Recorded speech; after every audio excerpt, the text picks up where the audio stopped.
Hello everybody, welcome back to our channel. Today also we have got another video. In this video I'll show you how you can go ahead and remove that delivered tick mark from a messenger app. But before that, please do make sure to like our video, subscribe our channel, and yes, without any further delay we'll simply go ahead and step into our video. For that purpose, let's go ahead and open our Facebook Messenger first. So once our message is delivered, we usually be able to set that tick mark, right? So if you want to remove that, first thing we can do is simply go to this three horizontal icon for mobile phone, go to the settings option and go to this active status and simply turn your active status to off. This way you won't be able to show your active status and won't get the tick mark for the message delivery as well. Then you can go back. If you are particularly want to avoid somebody from your account, what you can do is simply go ahead, press and hold, and you can simply restrict that person from sending you messages over here, or you can simply archive that person's message as well. If you restrict, you won't be able to get any notification, and that person's message you won't be able to see them over here. And if you would like to totally turn off that particular notification for that app, you can go to your settings over here and go to this option of notifications and go ahead, tap on the particular app that we have over here,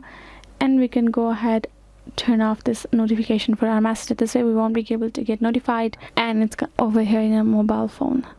So yes guys, these are some of the ways we can sort your problem out. I hope this video was helpful. If you got more questions regarding any of the issues, do leave them in the comments below, and yes, I'll be seeing you guys in our next video.